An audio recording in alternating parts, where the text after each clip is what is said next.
حضور نبی کریم صلی اللہ علیہ وآلہ وسلم نے ارشاد فرمایا، تم اللہ تعالیٰ سے ایسی حالت میں دعا کیا کرو کہ تم قبولیت کا یقین رکھا کرو، اور یہ جان لو کہ اللہ تعالیٰ غفلت سے بڑے دل سے دعا قبول نہیں کرتا۔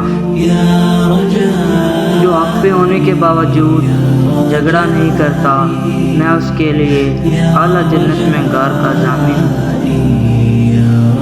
مفتی انداز میں اپنی ضروریات پوری کرو، کیونکہ ہر خوشحال آدمی پر حسد کیا جاتا ہے۔ جو شخص کسی کو کافر کہہ کے پکارے اور وہ ایسا نہ ہو تو یہ کلمہ کہنے والے پر لوٹ پڑتا ہے۔ اللہ تعالیٰ ایسے شخص کو اپنے عرش کے سائے میں جگہ دے گا جس نے تنہائی میں اللہ کا ایسے ذکر کیا کہ اس کی آنکھوں سے آنسو جاری ہو گئے۔ 3 دعاؤں کی قبولیت میں کوئی شک نہیں: مظلوم کی دعا، مسافر کی دعا، والد کی اپنی اولاد کے حق میں دعا۔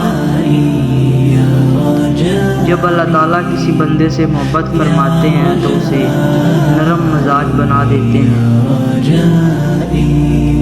ایک وقت آنے والا جب لوگ نیکی پہ شرم اور گناہ پہ فخر کریں گے۔ جو شخص اصول تعلیم پر 1 گھنٹے کی ذلت برداشت نہیں کر سکتا، وہ ہمیشہ کی ذلت میں پڑا رہتا ہے۔ دوسروں کے بارے میں اچھا گمان رکھنا بہترین عبادت ہے۔ لوگوں پر ایک زمانہ ایسا آئے گا کہ انسان کوئی پرواہ نہیں کرے گا کہ جو اس نے حاصل کیا حرام سے ہے یا حلال سے۔ غصہ شیطان سے اور شیطان آگ سے پیدا کیا گیا ہے، اور آگ پانی سے بجھائی جاتی ہے، اور جب تم میں سے کوئی غصہ ہو تو اسے وضو کر لینا چاہیے۔ جو مومن لگاتار بیمار رہتا ہے اسے بخش دیا جاتا ہے۔ جب ایک نوجوان انسان توبہ کرتا ہے تو مشرق سے مغرب تک کے قبرستانوں میں 40 دن کے لیے عذاب ہٹا لیا جاتا ہے۔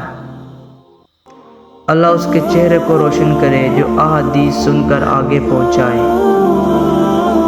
اگر آپ کو ویڈیو اچھی لگی ہو تو اسے لائک کریں، اور اسی طرح کی اچھی ویڈیوز کے لیے ہمارے چینل کو ضرور سبسکرائب کریں۔